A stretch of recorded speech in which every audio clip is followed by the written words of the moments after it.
tax note, it gets increased on Monday. The gas tax comes back into effect on Monday.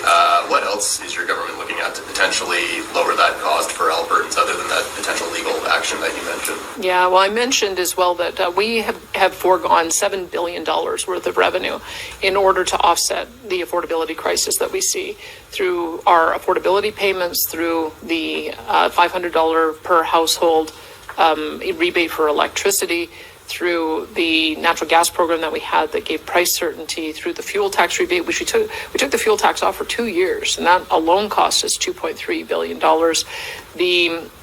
We've indexed personal income tax, which I believe leaves another $1 billion too in the pockets of individuals. We re-indexed AISH, we re-indexed seniors benefit. We provided some certainty for those who are providing disability supports. We increased their contract fee from 2014 so that they could keep up with inflation. And so we've been watching to see what is happening in the marketplace. There's a few things we still have to deal with. One is the price of electricity. And my electricity minister has a plan that will stabilize electricity for all users in the long term. He'll be announcing that in the coming weeks. We also have at least stabilized the increase in prices for insurance for good drivers. So we still have more work to do there. I know that that the minister has commissioned a report on that. That's another area. And we're building more houses. If you look at our housing starts, it's quite dramatic. They've gone up about 100% compared to January last year and February last year. I can't wait to see the March statistics. And part of Hey guys, Marcel Irnieracing. This is Danielle Smith today. I don't know what date it is. Yes, March 28th, 2024, guys. Live press conference. I'm just watching it with you, so let's continue. Reason for that is because we've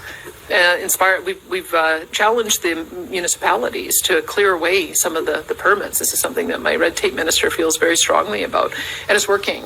So having more housing stock come on will reduce the cost of housing, as well as rental housing, as well as Seniors, Community and Social Services Minister Jason Nixon continues to expand and look at our rental support programs so that we can support people with their rent. So there's a whole variety of things that we're doing. And if oil prices continue to trend above $80, then the 4-cent a liter tax will come off again. If it trends above $90, then we'll take it off completely. And I mentioned to the cabinet or the committee today that I spoke with is that if they want to structure their program exactly like ours, so that if it gets above $90, they take the carbon tax off completely, we would be delighted to see them do that. The carbon tax is going to be 17 cents. Their federal fuel tax is another 10 cents. And then the GST that they charge on a typical fill up would be another 7 cents. So we're charging 13 cents to be able to pay for roads. They're charging 35 cents. We have a reprieve program where it would be taken off completely. They don't. So those are the... Well, thank you for the math. The federal government is charging 35 cents per liter, guys, to build Ukraine roads.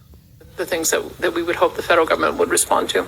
Okay, we have time for a few more questions. We're just going to go to the phones first. I'll come back to you last, Catherine. Operator, could you put through the first caller on the phones, please?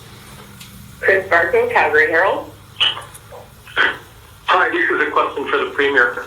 Premier, you appeared today at the Parliamentary Committee to talk about the carbon tax, and in the 1 hour of the discussion veered in the topic around LNG, pulling out of the CPP, forest fires, agriculture practices, Alberta's Sovereignty Act, the renewable funds, and healthcare. What did you make of it? And I guess, more importantly, what did you accomplish? Well, I was disappointed to see the number of points of order that were called on the two previous speakers, Scott Moe and Blaine Higgs. And I'm glad they got that out of the way so that we could have a broader discussion. What I would make of it is that the MPs don't really know very much at all about what any of the provinces are doing to reduce emissions. They have a number of preconceived notions, thinking that the only solution is to put a retail carbon tax on people, which is, in our view, a punishing tax that doesn't achieve the outcome.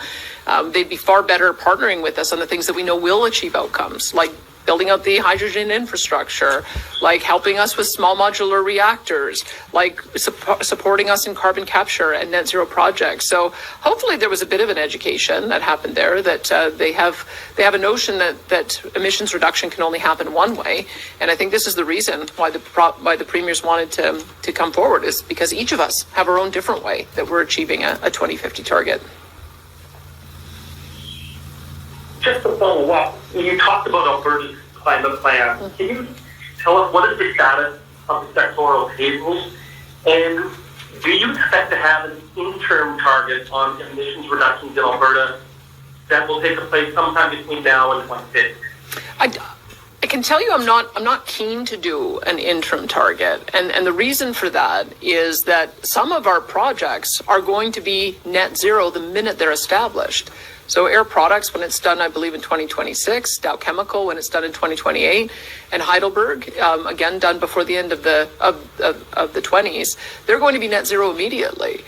Same with the Inter pipeline, which is building out ammonia. They're going to capture the CO2, bury it, and then export ammonia internationally if we can get that to market. That's a net zero project immediately. So I prefer to look at the big industrial operations and ask each of them, what is your pathway to get to net zero by 2050? And for us to be marking the guideposts with them along the way, because it's going to be different for every industrial operation. I don't know that averages or arbitrary targets are all that meaningful, but we do want to see progress. And I'm pleased to see that there's so many industrial operations in Alberta that have set those aggressive targets, and some are going to reach them a lot faster than people expect. Perfect. Thanks, Chris. Operator, can you put through our next caller, please? Alexander Dewally, Rebel News. Thank you for taking my questions, Premier. First, I'd like to ask on the Calgary Chamber of Commerce came out yesterday against Ottawa's emissions cap on oil and gas, claiming it would compromise the valuation and sale of the $34 billion Trans Mountain pipeline. Finance Minister Chrystia Freeland previously said her government intends to sell the pipeline, although Environment Minister Stephen Guilbeault does not appear to be on the same page. Would the UCP incentivize a private attempt to buy Trans Mountain, and if so, what form does that take? Does it take the form of a loan or a royalty tax rate? Well, what we have told the federal minister that we're prepared to do is to assist with providing a loan guarantee to First Nations, who I think the first key is to make sure that there's a significant First Nations ownership of that pipeline. Whether it's 10% or 20% or 30%, I'm not sure what they'll get to. But as you saw, we increased our loan guarantee provision from $1 billion to $2 billion, and now it's $3 billion this year, with that in mind, that we may be asked to assist in getting that into the hands of our First Nations partners. And once that occurs, then I believe it will be a lot more attractive for other companies to take an equity stake in it. So I'm not that concerned about it being able to get into private hands. I know the federal government's highly motivated, and I think that the private sector partners understand that it is still, when you look at a 20 or even a 40 or 50 year time horizon, it's still a very good investment. But there is no question that an emissions cap, the way it's being proposed, is and the speed with which it's being proposed is actually a production cap. And we have seen analysis that suggests that it would result in the shut-in of 1.2 million barrels a day of production by 2030, which is self-defeating. It seems to me that we should be looking at other ways to reduce emissions and be the best barrel on the market. And if there is a last barrel on the market, it should be a Canadian barrel. It should be an Alberta barrel. So we've made that case. Well said, Danielle Smith. She seems to know what the hell she's talking about. Breakfast is ready. So I gotta go, guys. I'm sorry, we're gonna cut off here early. Irnieracing, guys, you're welcome to go on the CPAC and watch it yourself. Cheers. That's the CPAC Alberta Premier Danielle Smith.